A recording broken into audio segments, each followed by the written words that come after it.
Hey everyone, it's Dr. Zora here and welcome to SkillCapped's guide to Valorant's new agent, Killjoy. We have looked at the best pros playing Killjoy and have consulted with several of the top players in Valorant to provide you with the best Killjoy guide that you won't find anywhere else. By the end of this guide, you'll have learned tips and tricks on Killjoy's abilities that nobody has seen yet, the best positions to play Killjoy, tactics she opens up for your team, and so much more. All this information will be backed up by demonstrations through the pros, and enough of the hype, let's jump right into the video. First off, we need to talk about Killjoy's role on the team, which greatly impacts her playstyle. Killjoy's role is most similar to Cypher, being a defensive agent that can lock down areas of the map and watch for flanks on both the attacker and defender side. If Cypher was your original main agent, Killjoy will be another fantastic agent that will be very easy for you to pick up, especially when playing on big maps like Haven, where defensive play to stall the attackers will be crucial. Her abilities may also look familiar to other agent abilities such as Raze's Boombot and Agent Molotovs from Phoenix, Brimstone, and Viper. This makes her a bit of a hybrid with being a defensive agent like Cypher, but also having area of denial abilities like some of the above agents. Being a hybrid also makes Killjoy a tricky agent to master, as you have to mesh these different playstyles together, but once you master her abilities, you'll be able to easily drop 20, 30, and even 40 kills per game. So Killjoy's first ability, Nanoswarm, is a grenade with a bit of a twist. It starts off as a throwable grenade and then acts like Cypher's Cyber Cage, where you have to press F to detonate it. Once the grenade has been activated, it will actually act as a Molotov, doing damage over time to the area it envelops. Sounds like a fun ability, but it brings the question, where should we place these grenades and how do we use them to give ourselves an advantage? The way to use Nanoswarm to its full potential is to treat it like Cypher's Cyber Cage as well as a Molotov. On the defender side, it would be worthwhile to place these grenades ahead of time in common choke points that attackers may push from. If you have the credits, you actually can purchase 2 of these grenades, allowing you to essentially cover 2 choke points, which is usually enough to control a spike site. On the attacker side, this grenade can be used to clear out a common position that a defender may be playing in, but also it can be useful for placing onto the spike itself after it has been planted, and then you can wait for your enemies to try to defuse the spike before triggering the grenade to do AoE damage and delay the enemy's abilities to take out the spike. You can also trigger Nanoswarm from anywhere on the map as long as you can put your crosshair back to its original location, meaning you can hide from a far away location or even reposition yourself to an area where the enemies don't expect you to be afterwards, and then from there you can get a surprise flank onto the enemies after having already confused and delayed them with the triggering of this grenade. One more thing to note about Nanoswarm is that it actually doesn't make any noise when it lands, so it is possible to throw one down when the enemy is close and then trigger it when the enemies finally approach and land on it. Now, if you thought Nanoswarm was a cool ability, Killjoy's second ability, Alarmbot, will surprise you even more. Alarmbot plays very similarly to Raze's Boombot. You can set it in a designated range, and from there, if an enemy gets close enough to the bot will appear and start running towards the agent, and if it makes contact with that agent, it will explode and deal damage to them. The key with this bot is that shortly after it's placed, it will stay hidden from enemy vision. So from there, it will get triggered and will give you a big sign saying Alarmbot triggered. You then want to check your minimap to see where the Alarmbot went off so you know where the enemies are and where to rotate over to. Now, at first sight, these Alarmbots seem relatively weaker than Cypher's Trapwires. They look really small and they don't give you very early information, as the enemies have to be relatively close to trigger it. However, what Alarmbot does well is giving some initial chip damage and also being relatively small and hard to hit. Since it triggers so close, it can be very difficult to shoot it off before it explodes. And not only that, but any enemies that are hit by Alarmbot will receive a vulnerability debuff, meaning that these players will take double the damage from all sources.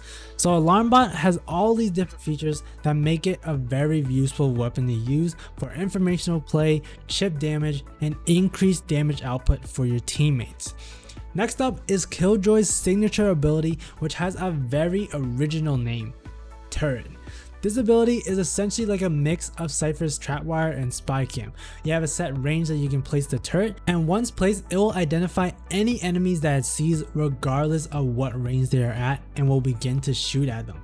Now the turret actually doesn't do that much damage. At close range it does 8 damage, at 20 meters it does 6 damage, and at 35 meters it does 3 damage. So these values are very low, and the purpose of this turret is not so much to deal chip damage onto the enemies.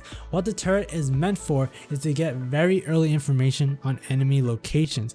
It has so much range that it can be placed in a way that it will identify any enemies that are trying to flank or an enemy that is trying to push a site very early on, and this will give your team ample time to rotate appropriately. Not only that, but the turret has 125 HP, which gives it a good amount of time to take down, in which you can then get a peek and shoot enemy players while they're distracted by the turret. One way to do this is to stay close by the turret, and when it identifies an enemy and the turret starts to shoot, the enemy will likely try to take the turret out, in which you can then peek out and shoot the enemy while they're distracted.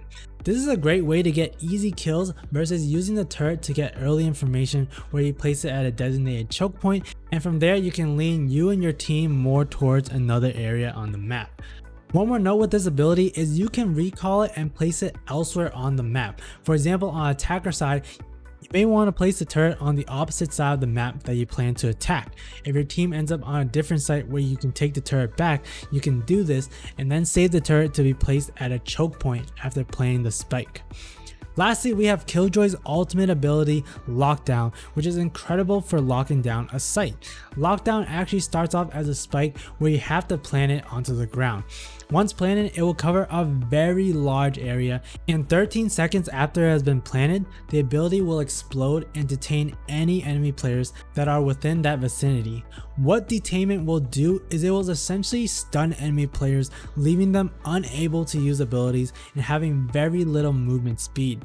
Once stunned, you'll be able to have a very easy time killing the enemies off that were caught by Lockdown. Since this ability has so much range, you can place it pretty far back while still hitting the area that you want, making it very effective to push onto a site or retake a site. Once Lockdown activates, you will also get a text indicating how many people were hit by the ability, which you can then use to know how many players are around that area in which you want to hunt down. One thing to note is that this ability can be shot down before it triggers, so it's important to place Lockdown in a position where the enemies will have a difficult time seeing it, or in a position where you and your team can defend it so that the ultimate can actually activate. With how much range Lockdown has, it has definitely become one of the strongest ultimates and abilities in Valorant, and if used effectively, it can land you multiple free kills. Now that we have the abilities out of the way, we can now go over some of the advanced strategies that the pros are using. But first, let's talk about the first round buy, as it will greatly dictate how the rest of the game will go. With Killjoy's abilities being so crucial for defensive play, you usually want to have as many abilities as you can while still giving yourself some protection. The most common buy players will do on Killjoy is getting that light armor, 1 Nanoswarm, and 1 Alarmbot. This gives you a good amount of utility to use in the round while still giving some protection from getting one tap headshotted by the enemy's ghosts. Especially during the pistol round, having all 3 of your abilities will be incredibly useful for delaying a push that the pistols can't counteract. Alright, now let's take a look at some of the pros and how they're dominating with Killjoy. First up, we have Mendo with a very sick play on Haven. He starts out with his turret being placed outside window and is actually using the turret as a bait on the enemy rather than actually finding an enemy. Mendo then hides in the smoke for any flankers, and sure enough, Cypher comes by and he doesn't expect Mendo to be there at all and is more distracted by the turret. From there, Mendo gets some clean shots onto the Cypher to win the fight. From there, if we replay the clip, you'll actually notice that Mendo had thrown his Nanoswarm on the spike before deciding to run back towards A. Remember that the Nanoswarm is essentially a Molotov and can be triggered from anywhere on the map. So rather than being close to the spike and trying to defend it through gunfights, he stays back in a safe position, where he just needs to wait to hear the sound of the spike defusing, and then he can trigger the Molotov to delay the defuse and distract the enemies. You can see this works twofold with chipping damage off the enemies while also giving Mendo's teammates an easier chance of fragging out the remaining players. In this next clip, we see that Killjoy's ultimate can be absolutely fantastic for clutching and retaking a site. If an enemy gets detained, not only are they not able to use abilities, but they can't shoot and they also have decreased movement speed. And you can see during Mendo's testing here that this detainment buff lasts a very long time. In fact, it lasts enough to get a full defuse off the spike. So a detained enemy is rendered completely useless and just has to watch helplessly as you defuse the spike right in front of their faces. From here, let's take a look at some of the plays made by Hiko from 100 Thieves. The first clip we have here goes over a very smart use of Killjoy's ultimate. Now remember that the ultimate can actually be shot down and cancelled, so placement is very crucial to using the ability successfully. So what Hiko does is he hears the push coming from the attackers and places lockdown in the very back of the site, so the enemies won't be able to get to it very easily. From there, Hiko does a good job of stalling for the ultimate to pop off and gets just in the nick of time as Sage was about to throw another ability and he ends up cleaning the site while the players were detained and unable to do much. In this next clip, we see a fantastic setup of Killjoy's abilities to defend the B site on ascent.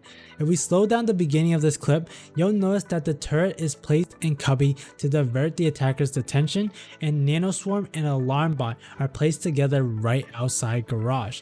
This works amazingly well with the turret as a distraction for a free kill, and then Alarmbot hitting enemies and being followed up by Nanoswarm to deal double the damage, and with this combination, Hiko was able to get a very quick and easy 2k without having to take any damage at all. From here, he sees another player in the corner of garage and throws a second Nanoswarm to force Brimstone to move out of that position. Now had there not been an Omen smoke in the way, he would have easily gotten this third kill, but the smoke made things kind of tricky. But even though he ended up getting eliminated, in a normal circumstance, this Nanoswarm would have put Brimstone in a poor position and allowed Hiko to get another kill. In this last clip by Hiko, we see just how powerful Killjoy's ultimate can be on the attacker's side.